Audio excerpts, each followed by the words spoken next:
I remember she was doing her makeup. She slammed her makeup brush down on the counter and goes, "For God's sake, Ayden, you need to go back to baseball." And I was like, "I don't know how to make that happen. I don't know what route to go." She says, "Just pick up the damn phone and call somebody." Welcome to episode 328 of Alberta Dugout Stories, the podcast. I'm Joe McFarland. We'll start things off in the pros and a promotion for a friend of the show. Calgary's Cohen Achen is on the way up as the Baltimore Orioles prospect has made 3 appearances for the single-A Delmarva Shorebirds, going 2-0 with a 3.21 ERA, striking out 14 in 14 innings. On Wednesday, he earned the bump up to the High A Aberdeen Ironbirds. Elsewhere in the minors, fellow 2024 MLB draft pick Nathan Flewelling has cracked the top 30 prospects list for the Tampa Bay Rays. The Innisfail Red Deer Minor Baseball St. Joe's Academy product is hitting 100 on the season with 5 RBI and a stolen base in 12 games for the single-A Charleston River Dogs. A shout out to Tristan Peters on his first home run of the season with the AAA Durham Bulls. Pitch from Leal, swing out, well hit ball, right field and deep. Richardson to the track, Richardson the wall, Richardson jumping, he loses his glove and the ball's on the platform over the yellow line. First of the year for Tristan Peters, and it's 1-0 Durham in the second inning. The Dawgs Academy and Okotoks Dawgs alum has been swinging a hot stick in the last week, raising his average to 257 with that home run to go along with 6 RBI and 3 stolen bases. Another former Dawg is hitting the skin off the baseball as well to start the season. Titus Dimitru is with Atlanta's High A affiliate in Rome. Hit the other way to deep right field. Back on it is Gomez. It's off of the wall. Here comes Chloe Hissey. And for the second day in a row, Titus Dimitru plays the hero. A walk-off on Easter Sunday. And the Emperors win it 8-7. Dimitru is on a 9-game hitting streak and now sports a .304 batting average with 14 RBI and 3 stolen bases so far this season. On the injury front, Calgary's Michael Soroka made his return to the mound after hurting his bicep in his first start of the season in Washington. He made a rehab start with the AA Harrisburg Senators on Tuesday, and he got roughed up a little bit, allowing 2 hits and 2 runs while walking 1 and striking out 3 in 2+ innings of work. He'll likely get another outing or 2 before heading up to the big club. Over to the CCBC world now, and not a great weekend for Alberta's 3 teams.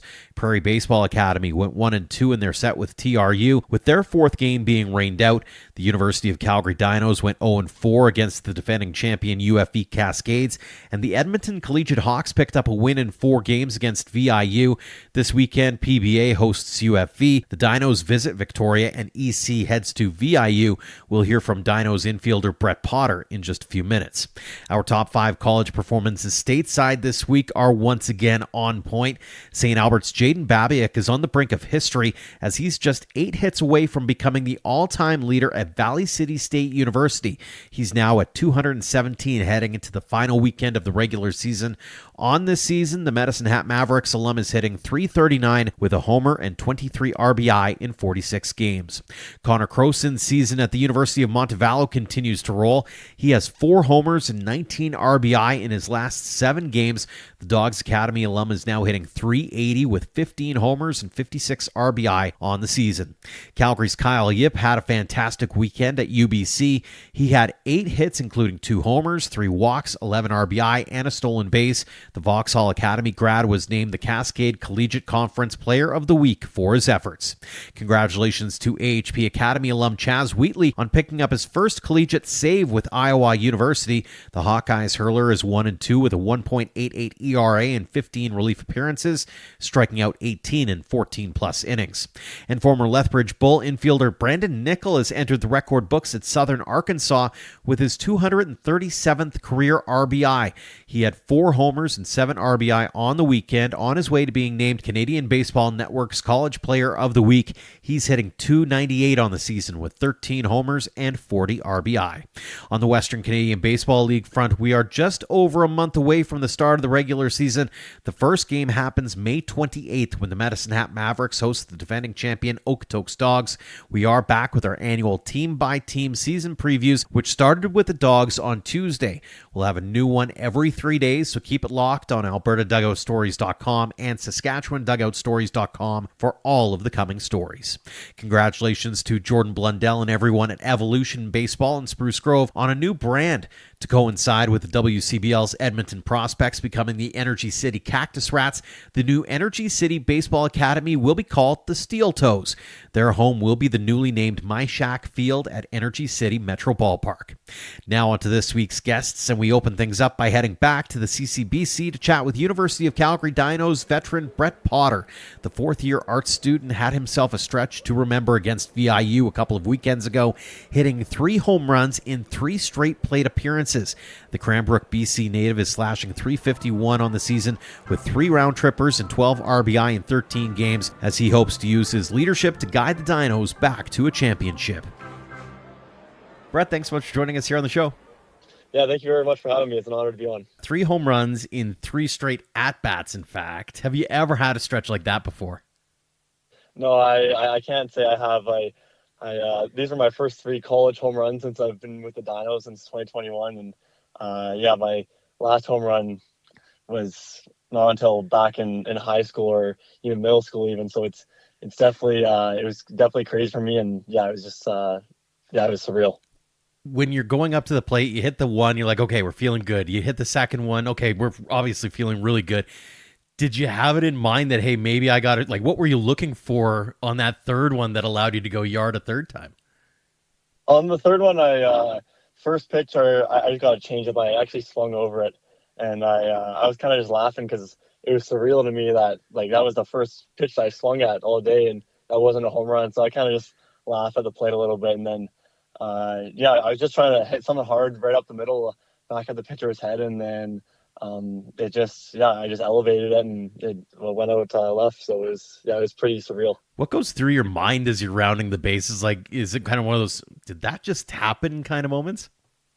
Yeah, for sure. I remember after the third one, I shook Cam's hand coming around third, and I just said, I'm not too sure what's going on right now. And I'm sure he kind of felt the same, but it was just a really special moment for myself and my team. And I'm just happy to be able to provide for my team in that type of way. For sure. It's been a pretty good season for you so far. I mean, we're halfway through already, crazily enough. How are you feeling, numbers aside, about the spring so far? Yeah, I'm feeling good. I think we're halfway through the season. We've had a lot of positives, and we also have a lot of things to build on in the next 16 games here. So, just going to keep putting our best foot forward throughout the rest of the year and just slowly build up to May, and hopefully we can peak at the right time. You and I were talking off air about this, but talk about the ebbs and flows of a short and yet long season. I mean, it's 32 games, but it's packed in there, right? And you don't want to put too much weight into wins and losses in March and April, but at the same time, you need to keep your eye on the prize for mid-May. Walk us through how you navigate that crazy season that is CCBC. Yeah, it is kind of crazy with just a 32-game season. I think it's important just to try to stay level-headed and not get too high or too low, because although it is just 32 games and each weekend means so much, at the end of the day, it is just a seeding tournament, and we're all going to make playoffs, and we're all going to get the opportunity to, win the championship. So I think it's important not to get too high or too low, and kind of just understand the big picture of building up to May, and just gelling as a team on the field and off the field, and really just trying to win the last game in May.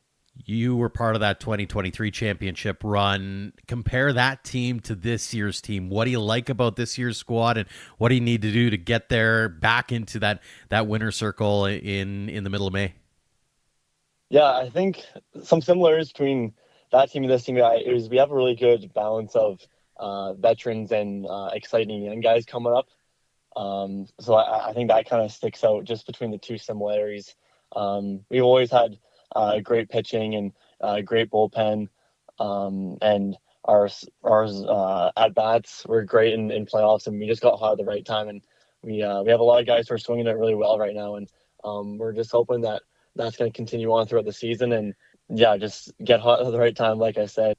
How much of it is patience at the end of the day? Like, as much as the guys want to be hitting the skin off the baseball or throwing, mid 90s at this time of the season, how much is that being pressed upon by you and the leadership group there that, hey, you know what, we've just got to keep grinding, even if we are racking up a couple of more losses than maybe we'd like to have?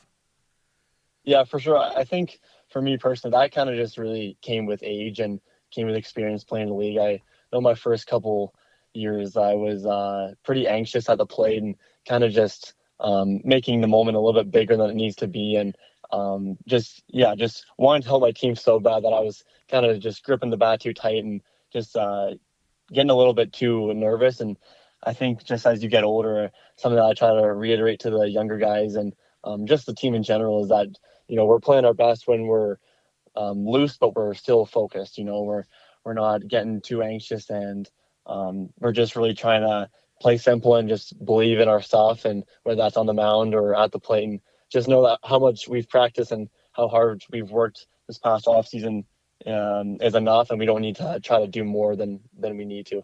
Is there anything that you're impressing upon the guys over the last half of the season here, wanting to make sure that they keep it in mind as you head towards May long? Yeah, for sure. I think with us playing every 5 or 6 days, you really can't dwell too much on the past weekend, whether that's from a team perspective or from an individual perspective. Every week, you kind of just have to go week by week and try to put your best foot forward going into the games Friday or Saturday, and kind of, don't get stuck in the past, whether it's success or failure the past week. And it's just good to kind of live in the moment and try to be present and not worried about the ups and downs. For sure. Let's get in your baseball past here a little bit, Brett. You're originally from Cranbrook. How did you get into baseball in the first place? Yeah, growing up, I didn't actually play baseball until that later. I think I started in grade 5, and I started with the Cranbrook Bandits there. Played from grade 5 all the way until grade 12 there, and it was a great experience. I worked a lot with Paul Morasic there, and I had a lot of good buddies on the team as well who've gone on to do great things. So it was a really good experience, and it was definitely a privilege to be able to grow up and play baseball there. Were you an all sports guy growing up, or was it all baseball all the time once you discovered it? Yeah, I played a lot of hockey growing up. I started that a lot earlier than I did baseball, and I played soccer for a couple of seasons as well. But right when I started playing baseball in the 5th grade, I kind of knew it was my type of thing, and I felt like that was my best chance on playing a sport after high school. So I kind of just took that pretty serious from right out the gate. Was there a moment in time where the light bulb kind of clicked for you and you went, okay, maybe I'm good at this game and maybe I've got a shot at chasing it at a higher level? Yeah, I think when you're in middle school, you're kind of just trying to work as hard as you can and just, see where it goes. And to be honest, I wasn't really thinking too much about university when I was in middle school. And then as you get into high school, you start to see graduation kind of come a little bit closer, and guys older than you are going to different places, whether it's in the CC or down in the States or just anywhere like that. And you see them do it, and it kind of gives you the motivation to do it. And it was definitely motivating to see them go somewhere else and have success there. So that kind of planted it in my mind that maybe I want to go somewhere. And I didn't really start thinking about it till about grade 10 or grade 11 that I wanted to come to the CCBC, and that was always my first choice. I wanted to get a Canadian education, and I thought the University of Calgary was a great chance to play high level baseball and also go to a really good school. You're an art student, if memory serves me correct. Talk about the student athlete perspective for a second. Like, how do you manage to balance the books and also what's going on the diamond? Yeah, for sure. It's definitely all about time management. You got to understand there's a lot of things to juggle, and especially right out of high school, that can be a little bit overwhelming with how much time you can have on your hands with practice and class in the morning. And you kind of just need to find what works best for you, whether you're a guy who likes to do all your school in the morning or after practice. you kind of just have to understand what works for you. And it's just, it's important to just stay on the ball, because it's very tough to get caught up. So just staying consistent and not getting behind anything is definitely big. Mm-hmm. If baseball wasn't a thing, what would you be doing with your education? Yeah, I think regardless, I'm in sociology right now, and I want to pursue a career with the Calgary Police. So I think if baseball wasn't a thing, I believe I'd still be working towards that. And yeah. Very cool. Looking back on the young career to this point, I know of one that probably sticks out, but I'm wondering if there are others. What's that favorite memory on the field, or that moment where you kind of had to take that step back and go, man, I can't believe I get to do this? Yeah, I mean, yeah, there's been a lot. I've been lucky to play on some really good teams and have some really good buddies. And I think obviously the championship in 2023, the number one thing that sticks out. Just playing with all your best friends from university is something I'm never gonna forget for the rest of my life. And just be a part of that was really special. And I think also during high school, we had just our final game. I had a lot of buddies of mine that were also in my class, so it was all of our last high school game together. And we were going to different universities after high school, so I think that was just another special one, just to play one more game with all the guys with the Bandits. Very cool. On the flip side of that, we all know that baseball is a game of failure. So looking back on it, what's been the biggest challenge or hurdle you've had to overcome? Yeah, for sure. I've been lucky enough not to battle injuries too much over the course of my life. Kind of been lucky with that. But yeah, I think in my first year, I was really hoping to make varsity at U of C here, and I was one of the last cuts on varsity, so I was pretty upset about that. But I understood I was young, and understood there was a bigger plan for myself, and it was important for me to get at bats and just really develop as an 18-year-old, and put on some size, and just like kind of all that type of stuff that incoming freshmen should get is just a lot of reps. And so I think that was kind of something that I was upset I didn't make varsity that year, but in the moment and looking back on it, I knew it was best for me to play there and get as many reps and as many at bats I could. And I think that was a huge factor in me. Is just that developmental year was huge. And going into the next year with varsity, I got assigned with Weyburn, and I started on opening day the next year. So that was definitely a big year for me, and I really just tried to put my head down and understand there was a bigger picture with the Dinos going forward, and it wasn't a 1 year plan. It was a 4 or 5 year plan, and I understood that that's kind of just what had to get done. Mm-hmm. How important has that been, especially as you've gotten older, to be able to give that message back as well, and maybe talk to some of those freshmen and go, listen, like, you might not have made the team this year. Listen, you're not getting all the playing time that you think you might deserve, but there's a plan in place. Like, how much of that has been part of your messaging? Yeah, no, that's definitely a huge part of the message I'm trying to spread. I'm trying to kind of be I feel like I'm a good representation of what the university program can do, and it's really up to you is how much you want, and your development at the end of the day is up to you, and you can take it as far as you want.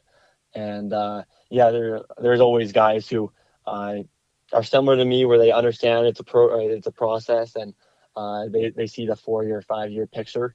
But there are also some guys, and I don't blame them, that they're a little bit more of a short term thinker, and they're thinking more of this year. And just having conversations with them and being able to kind of share my experiences and my thought process when I was their age, and just trying to help them. And I feel lucky that I'm able to kind of relate to them and be able to help them kind of get through those maybe tougher times when they hear bad news. Mm-hmm, absolutely. And that kind of segues into one of the last couple of questions I've got for you here, Brett. It's a couple that we ask here on the show of all the athletes here. When it comes to those young kids, especially those ones, like, let's say you get to go back to Cranbrook and talk to those young kids just starting out on their journey, and they want to get to where you're at now. What do you want to impart on them? What do you want to say to them to get them to that level and beyond? Yeah, I think you just gotta trust that. It sounds cliche, but just try to work your hardest every single day, and don't think too much in the future. Just enjoy it. It's gonna fly by quick. So just whether it's in the season, in the summer, or in a school gym in the winter, you kind of just have to show up every day and try to get a little bit better. And don't try not to think long term, and just and kind of enjoy the grind, and really just try to take it slow, and don't think too much in the future. Just really enjoy it, because it's like we know with baseball, you play every day. So if you don't enjoy it, you're not gonna really go too far. So you definitely gotta enjoy it. Absolutely. The final one we ask everybody: what does the game of baseball mean to you? Yeah, it's hard to really sum it up. It's provided me so many opportunities. I've met my best friends through baseball, and I've been able to come to school here and really meet some mentors, and like I said, my best friends. So it's more than a lot, or it's more than just a game to me. It's really a lifestyle for myself, and it's just kind of where I can compete and socialize with people, and it's really just a lifestyle to me. It's I just feel very fortunate and blessed to be able to play baseball with the Dinos, and just meet the people that I met throughout the process. Well, we've been fortunate enough to get to meet you and share a little bit more about your journey as well, Brett. Congrats on all the success on the field and off the field. Continued success with the Dinos and beyond. And again, thanks so much for joining us here on the show. Thank you very much. It's been an honor to be on. We'll head stateside now to get to know Brendan Clelland. The Sherwood Park native and AHP Academy alum is hitting .412 with 3 homers, 30 RBI, and 5 stolen bases in 36 games as a redshirt freshman with Northeastern Junior College. As you'll hear in a second, he's a true student of the game, enjoying the smaller details as he dreams about taking his game to the next level. Brendan, thanks so much for joining us here on the show. Thank you guys for having me. The numbers kind of speak for themselves, honestly, as you look at your spring season, but I'm curious, how are you feeling about the spring so far? I've been feeling really good so far. It's been a lot of learning this year, especially with this year being the first full year I've actually been able to play in college, dealing with injuries all year last year.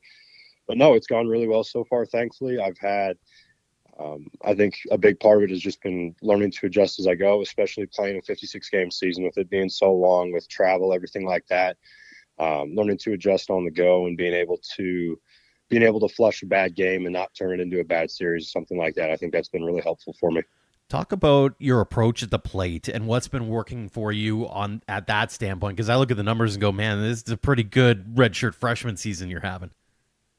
So approach was actually probably the biggest thing I learned last year at my previous school. So my freshman year, I went to Southeastern Community College down in Iowa. Had a bunch of injury issues like mentioned, but our hitting coach there, what he hammered into our heads was approach as hitters, was having a plan and not hunting something, but taking something away from the pitcher. So basically the way we would set it up and the way that I still do it is home plate's essentially 7 baseballs wide. I'm trying to take away everything from about a 3 or 4 to a 7. So anything from middle in-ish to outside corner, I'm trying to take away. Most pitchers at the junior college level cannot command the pitch inside. A lot of guys are scared to throw it. So most of them want to live away from you because that's where they think that no damage will be done or less damage will be done. So a lot of my focus is on seeing the ball in the outer half of the plate, not over-rotating, anything like that, and just taking the ball the other way, being patient, taking what I'm given. Speaking of the approach, and then you add in the fact that you're coming to a new school and you've got this, want to be healthy and that kind of stuff. Did you have any goals or expectations heading into this season? I wouldn't say any real goals for myself. I mean, I came in the fall, being a transfer, everything like that, with it really being my first year of actually playing college baseball fully. And I took that with kind of a chip on my shoulder to go out and say, you know what, I'm coming into a new school. I have realistically no college numbers. I need to go out and make a name for myself and go out and prove something every day. And that was something that I took very personally in the fall and went out to go attack that way. I mean, hitting wise, I had average numbers in mind, something like that. I wanted to hit north of 350 by the end of the year. And the other one was I wanted to keep it under 20 strikeouts, be a tough out, be a nuisance at the plate, and just give pitchers fits, never roll over and die for them. And have you accomplished that to this point? So far, yeah. I know my strikeouts are under 20 right now. Don't want to jinx it. We still have 8 regular season games left. But, no, that's something, too, that was definitely a big adjustment coming from non-conference play into conference, where the first half of the year, and this is something I do each game, where I take notes on all my at-bats after I finish them. I'll go pitch by pitch, kind of what I saw, what I felt, things like that. And I noticed that in the first half of the season playing non-conference, I have some times where I'd take a swing and then it would sometimes take my head out of the entire at-bat and I'd end up striking out. And that was something that I wanted to change coming into conference play for sure. I mean, with 8 games left in conference, I think I've struck out twice so far. So it's something where I've definitely made a big change in the last 20-ish games or so of finding ways in at-bats to be tougher, to throw out a bad call or a bad swing or something like that and go compete. Mm-hmm. It really sounds like you're a student of the game. Like, I don't know if I've met anybody who's taking notes and being as articulate in their approach as you are. Where does that come from? So that's actually something that was mandatory for all of our guys at Southeastern with our hitting coach. So he gave every single one of our position players a notebook, and it was our job after every at-bat to write down what we saw in sequence, how our swing felt, how the at-bat ended, the result of it, everything like that. And that was something that I carried over into this summer coming home and then into this year at Northeastern. I found it was helping me really well with, if I had days where I was slumping, I could go back and look at days where I was successful and see what I was feeling, what my kind of keys to success were before the game, anything like that, and just try and replicate those feels really was my goal. That's super interesting. So that was something that helped out a lot, just taking those notes, and with our hitting coach there having such a structured plan for us of, this is what works, this is how we're going to attack, and it's something I've carried over, and it's definitely lucky because I've been able to take some of what I learned at Southeastern and then mix it here with what I've learned from Coach Catchell at Northeastern and kind of fine tune and tweak some things from what I've learned from both of them. Very cool. Let's get in your baseball past here a little bit, Brendan. You're originally from the Edmonton area. How did you get into baseball in the first place? So I actually didn't start playing baseball until I was a bit older. I don't think I started until I was 10 or 11, and it only kind of came about because one of my best friends growing up had always played baseball, and he convinced me to get into it initially. And really at the time, I was just looking for something to fill the void in between hockey seasons. And I just needed something to do in the summer, so I picked it up. And then as I started getting older, kind of 15, 16, I was loving baseball a lot more. I realized that I, was ready to be done with hockey. And then right after my grade 10 year, I said, yeah, you know what, I'm done with hockey. I want to go chase baseball. And that's what I've been lucky enough to do from here on out. Was there a specific moment where that switch kind of flipped for you, where you went, okay, yeah, this is the dream I want to chase? Was there a specific game or moment or opportunity that really stuck out to you? Yeah, so it wasn't actually a game. It was something that happened while I was training at AHP. It was in my first couple months of being there. We were in the gym one night, and this is when, AHP was a lot smaller than it is now. But there's just kind of a small group of us in there, and it was the day that Chaz Wheatley actually signed his deal to go play at Iowa. I remember I was around for that, talking with him, watching all of that, and that was kind of the deciding moment where I was like, you know what, I want to go and do that. I want to go and take that road.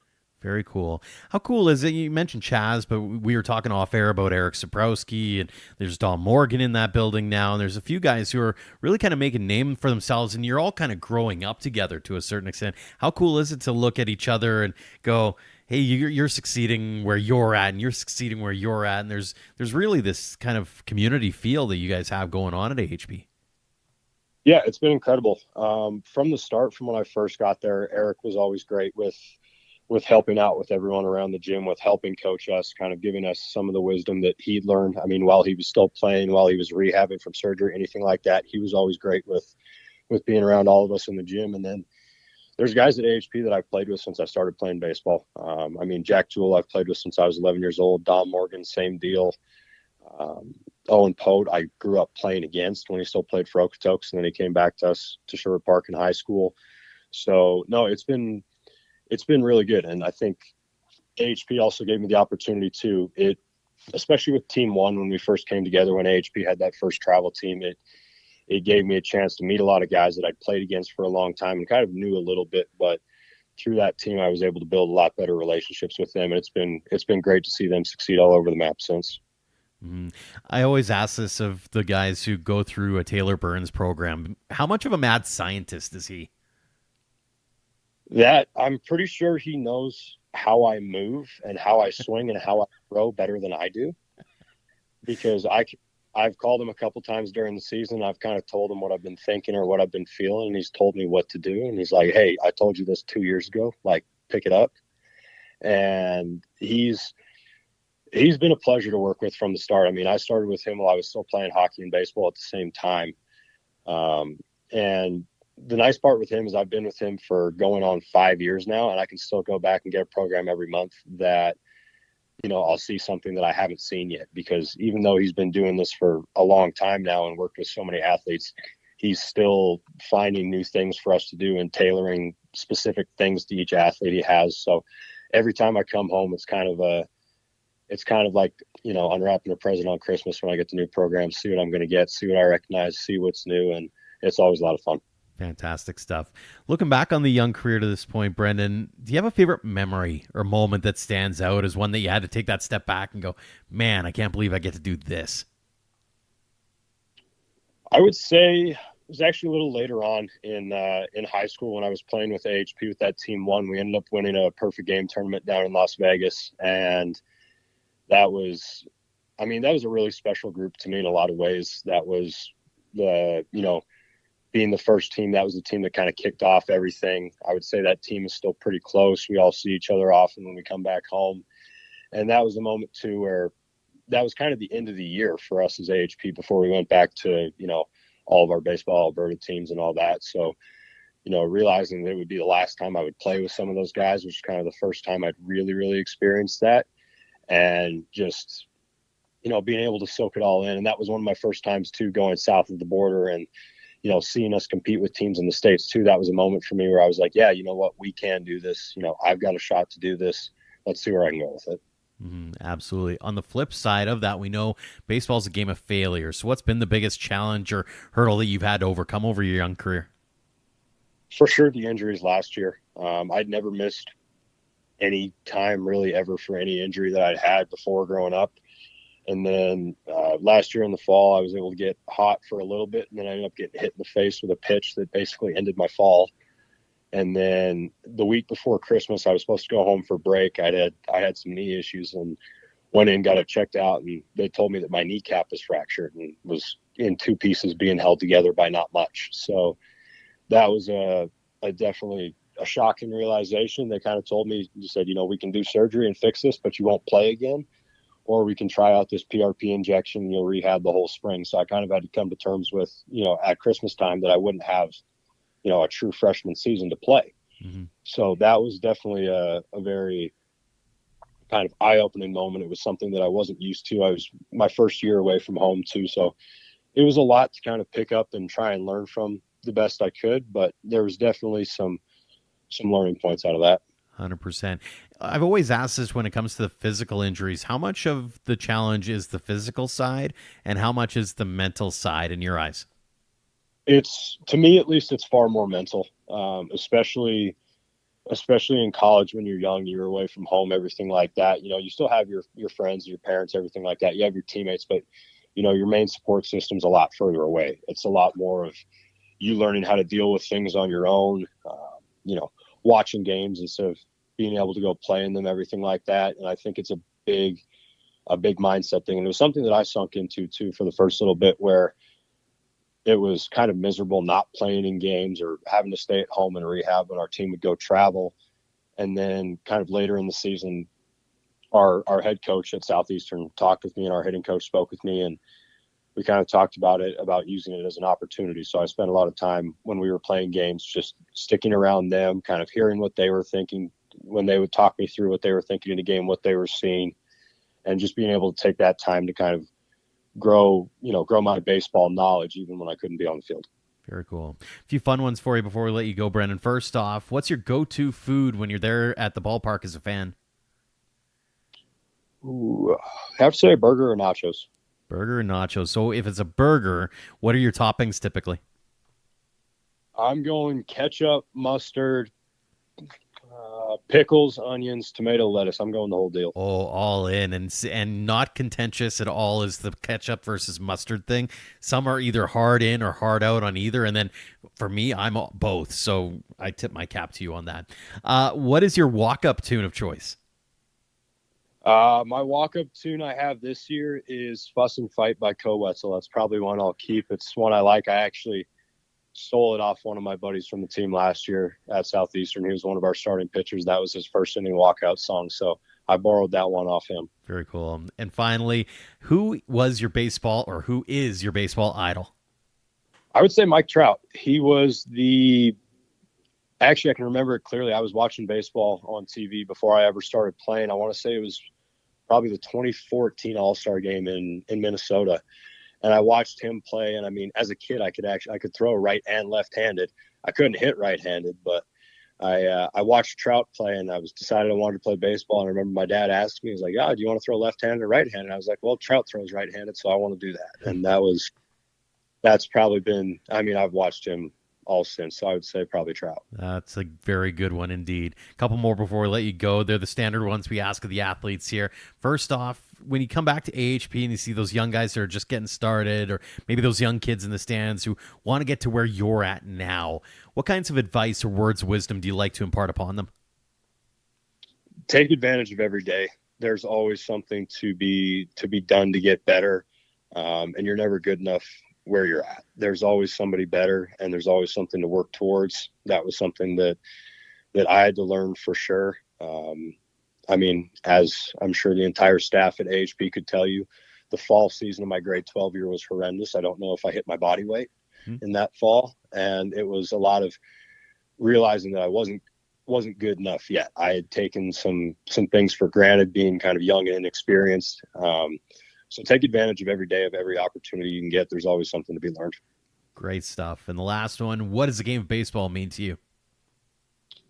The game of baseball has given me really everything for the past probably 4 or 5 years, since it's been the only sport I've been playing. It's probably the biggest thing it's taught me is how to not only adjust on the go, but how to handle failure better. It was something where when I was younger, playing hockey more, where I didn't necessarily handle failure great. And it's something that's taught me that it's not really losing, it's learning. You have a chance to come back. And that's the great part with, playing 56 games in a college baseball schedule, is you get a chance to come back the next day and use what you've learned and go out and get a chance to do it better.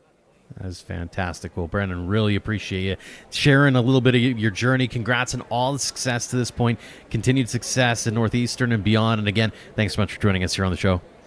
Thank you guys for having me. And we'll wrap things up with someone we've mentioned a few times in the news in recent weeks. Ayden Makarus has made his triumphant return to the baseball field after a successful start to his collegiate career at LSU-Eunice and Bossier Parish. The 6'2", 219-pound utility man is hitting .318 with 11 homers and 28 RBI in 33 games at Bellevue University, even being named an NSAA Player of the Week a couple of weeks ago. The Dawgs Academy alum and episode 135 guest has had a crazy couple of years away from the field, coming back after one fateful conversation with a loved one. Ayden, thanks so much for coming back here on the show. I'm glad to be here, Joe. Thank you for having me. Let's start with the here and now, and then we'll get into the last 3 years since we last chatted. You are lighting it absolutely up with Bellevue University. The numbers kind of speak for themselves, but on a personal level, how are you feeling about the season you're having? After taking some time away, to have the success that I've had has really been eye-opening. I came into it knowing that I wouldn't be where I was, and to see that I'm having the success I am has truly been a gift. What's been working for you? I think even, like I said, that time away and knowing that whatever's going to happen is going to happen has allowed me to play more loose and free and not really worry about what's to come next. Are you surprised at all about how quickly it's come back, given that you were away from the game for a while? Not actually. It's kind of like riding a bike. That first week or couple weeks that I was down here, obviously, your eyes take a second to adjust, but it's like riding a bike, and you can pick up kind of right where you left off to begin with. Mm-hmm. You joked with me over text about wanting to chase Logan Grant's home run record at Bellevue. How much fun are you having out there right now? It's honestly, I can compare it to kind of my last year before we talked at Bossier Parish when I was playing with guys that I played with in the academy and that I've grown up playing with. The amount of fun that I'm having here with these guys and the relationships I'm building is definitely next level. Was that something of a personal take, like, hey, I got to start doing this, or has it come pretty naturally for you? It's come pretty naturally. I mean, I've always been a people person and able to create relationships out of nothing like that pretty quickly. And, having people that you do know definitely makes gelling with the rest of the guys a lot easier. Okay, let's get into the deep stuff a little bit here. Last time we chatted, it was after you had helped LSU-Eunice win a championship, and little did we know things were about to take a turn, and a crazy turn in a bunch of different ways. So walk us through what kind of happened over the course of the next couple of years. Well, after I was done at Eunice, there was a lot of external stuff going on throughout that season. I ended up having a couple kids, which kind of led me away from the scholastic side of stuff when I was at Eunice and ended up losing my scholarship there for grades. Decided to take some time away, try to figure out where I was at mentally, if I wanted to play ball or not. So I took the next 6 months off.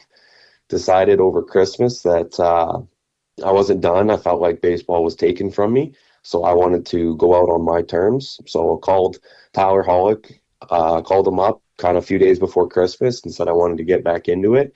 He said, give me a sec, called me back probably half an hour later, said that there's another school in Louisiana that wants you to come there in the spring here. So we're going to get you into some winter intercession classes, get you eligible, and get you out there in a couple weeks. Very cool. So walk us through that transition piece, because you became a firefighter at one point. You kind of took a bunch of different turns, trying to, I assume, make a bit of a living for yourself and try to provide for a fam. I did. So after all of that had happened, and I went to Bossier, had a great year, played with Krausen and Breen and Alejandro, a handful of those guys that I grew up playing with. Decided, that was good. Decided to walk away and go focus on a career. So I moved back home. Again, going through a lot of mental health issues, and I put on a lot of weight. Like I think I was up to 270 pounds. Decided that, I'd had enough, wanted to kind of get out of my current situation, needed a change of pace. So I moved from Okotoks up to Edmonton to live with my grandfather and work for my uncle doing some oil collection, kind of like an ego job. Mm-hmm. Wasn't loving it. I was, money wasn't great. Like I got paid based on the amount of weight that I would collect and pick up, but there wasn't as much plastic as was kind of needed. So when I converted it out, I was making about $9 an hour. So ultimately I couldn't really afford to eat or feed myself. So ended up just focusing on the gym, trying to better my mental health that way. Worked out, cut all that weight off. Come January of 2024, decided I was going to become a firefighter. So went and stayed with a different family member in Sherwood Park. Started taking some fire certificates there because it was supposed to be a 4-month course. Get my 1001s, my hazmats, my wildlife, like all these different fire certificates. And we're 5 months into the course. So mind you, it was supposed to be 4 months, and we haven't even taken our final exam yet. Come to find out that one of the former members who worked at the institute told us that the institution had filed for bankruptcy, but they didn't tell anybody. Jeepers. So now I'm 5 months in, thousands of dollars basically down the drain to not come away with any certificates. That's why it kind of steered me away from the first responder side of things, is that was kind of like an eye-opening. That's not where I'm supposed to be. So then moved back to Okotoks. Started working with my dad down in Fort McLeod. We're driving an hour and a half every day to and from work to commute. Wasn't liking that. I wanted to be home a little bit more, kind of figure out who I was, what I wanted from life. So I started Good Life Fitness in Okotoks, had a motivator position. So basically a front desk position. I thought if I could get that, get my foot in the door, and then I could become a personal trainer that way. Timing aligned itself. It was great. Ended up becoming a personal trainer there, but right before I was supposed to start my first day, I had to be rushed into surgery because my gallbladder needed to be removed. It was an emergency surgery that had to happen. So had that done, taken out, finally started doing the personal training, and I was loving it, and I was loving it for a long time. And then I ended up meeting a girl who had all these different things going for her. She was Miss Western Canada, Miss Queen Alberta. She started a nonprofit called Persistence Haven, which is kind of focused on and tailored towards awareness around invisible disabilities and mental health and healing that way through equine therapy and work with horses. So I met this girl, and we kind of started talking and got talking. And I remember that I noticed that something was missing. My motivation wasn't there anymore for my job and what I was doing because of all the different things that she had going on and pushing me to be better, because I knew there was more meant for me than where I was at. And I thought that I just kind of needed a different hobby, something to pick up on. So me and her had a conversation. I said, I really like volleyball. Maybe I'll go play some rec volleyball or slow pitch or something like that. And we were at my house, and I remember she was doing her makeup. She slammed her makeup brush down on the counter and goes, "For God's sake, Ayden, you need to go back to baseball." And I was like, I don't know how to make that happen. I don't know what route to go. She says, just pick up the damn phone and call somebody. So I did just that, and I went into the field house at the beginning of February, or end of January, beginning of February. And from there, went in, got some work in. A couple days after that, Lou Pote had said that he heard I was wanting to go back to baseball. He had a call with the assistant coach here at Bellevue, Mitch Schmidt, on Wednesday. I got in on a Monday. And he goes, I'll try to give him a call before then, mention your name. Oh, awesome, Lou, that's great, thank you. So then I go out, I'm just getting some work in, hitting off the tee. Lou comes running out of the office 10 minutes later with the phone and goes, Ayden, Mitch wants to talk to you. I was like, oh boy, okay. So take the phone from Mitch. He's like, send me your transcripts. I want you to come here.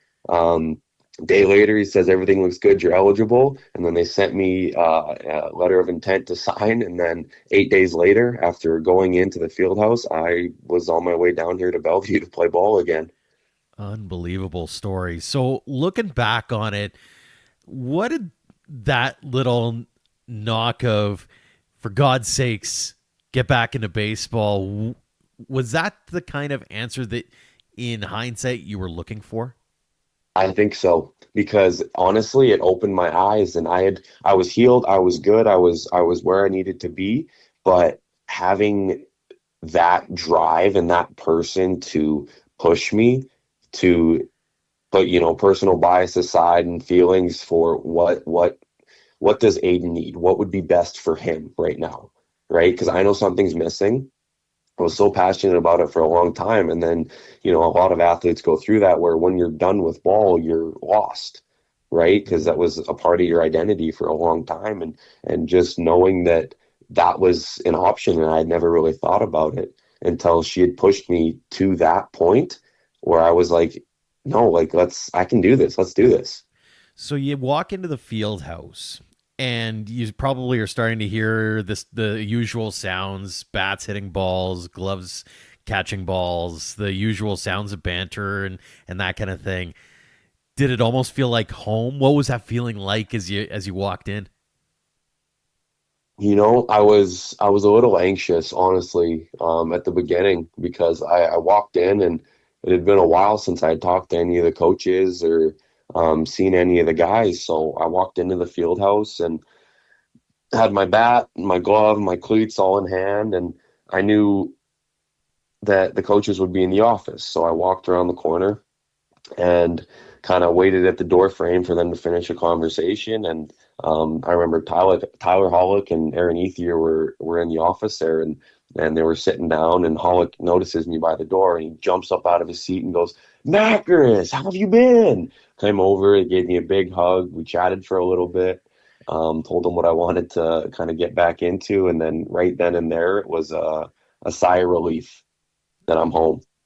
Absolutely. So take us into that, like 24 or 48, 72-hour stretch there, and the subsequent work that you wanted to put in, because I assume as soon as you got that call from Big Bear saying, okay, it's time to pack your bags, I assume there had to have been that moment, okay, now the work begins.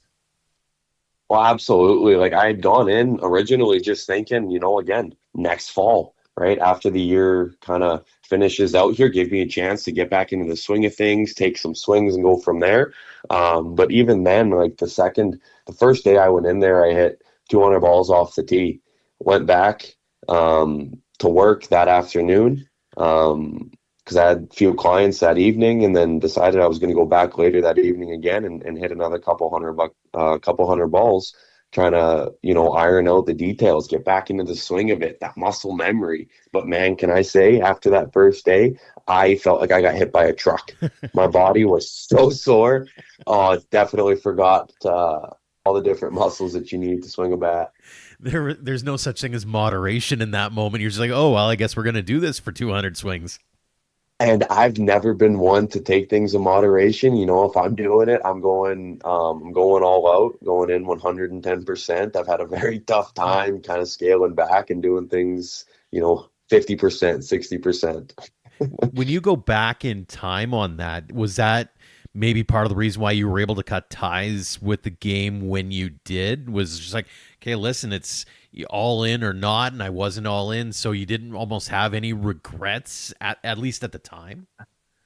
That's a great way to look at it, for sure. Like it's such a game of passion, baseball is, and I didn't have that same feeling I did for years before, and I thought that was a sign in itself that I'm need to move on with my life, move on to something else. Mm-hmm. Going through that entire journey and saying it out loud and kind of being able to reflect on it, I suppose. What'd you learn about yourself going through all of what you've gone through over the last 3 or 4 years here?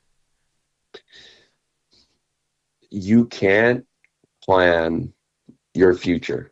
You can try to set yourself up the best you can for what you desire and the things that you like or that you're passionate about.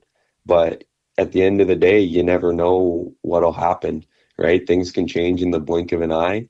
I definitely think it helped me personally focus on things that truly matter and not taking certain moments for granted, because one day, poof, everything can disappear. It can all be gone, or it can go vice versa. And you could be 10 steps ahead of where you thought you'd be at the end of the week. Mm-hmm. I know you said you don't like to plan ahead, but where do you go from here? Like we talked about it earlier, you're off to a stellar start at Bellevue. Do you have big plans or aspirations in the next couple of years here? Or is it just like take it a day at a time and see where we go? No, of course. I feel like I'm right back to where I was before. At the end of the year here, we'll finish out with postseason, play some summer ball, and then come back for the following year. And, hopefully, pro contract comes out of that, whether it's independent ball or overseas or even potentially the draft. I know age is a thing now, so it's kind of crunch time for myself that way. But that's, I guess, where I'm working towards right now again, is trying to get something at the next level. How you feeling? Like, I know that we've talked a lot about the ball side of things, but from you talked about the mental health side of things, you talked about the ebbs and flows. How's life in Ayden Makarus's mind right now? I'm on cloud nine. I'm doing something that I thought was a closed chapter in my books. I'm better than ever. School's going great. And then baseball as well, the body, I'm feeling better than I have before, in spite, the surgeries and everything that way that I kind of overcame and gone through. I'm feeling stronger and better than ever. And as far as fam is concerned, what have they meant to you? Not just the blood fam, but obviously the lady in your life as well.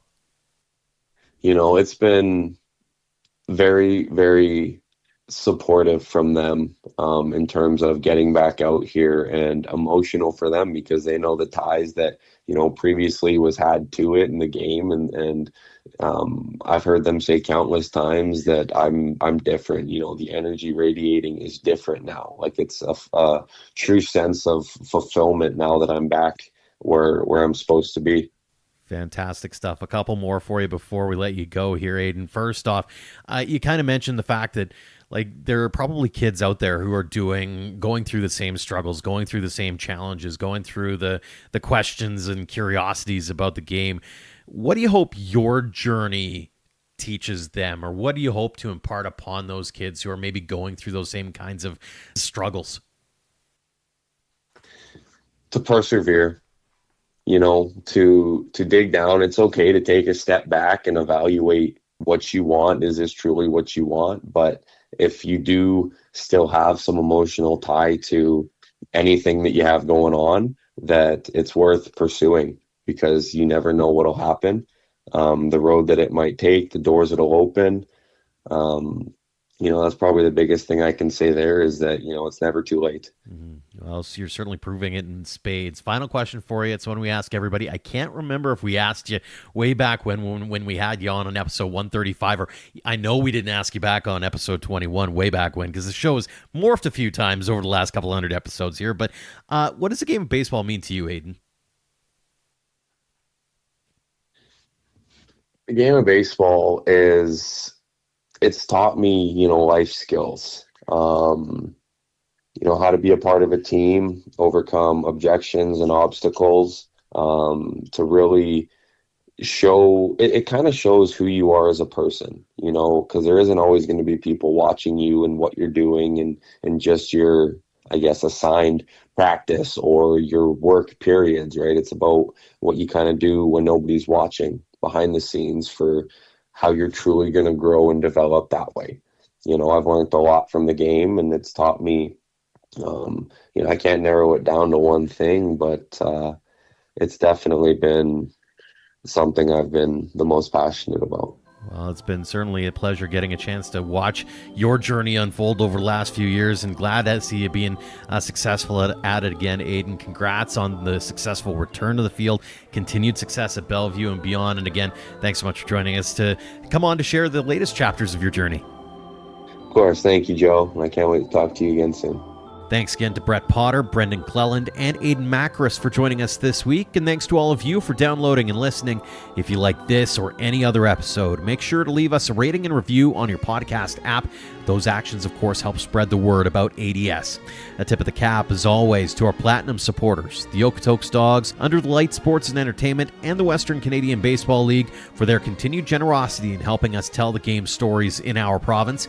For more on our amazing teammates and to join our roster of sponsors, head to albertadugoutstories.com/supporters. Until next time, thank you for all of your support online, on social, and on air of Alberta Dugout Stories.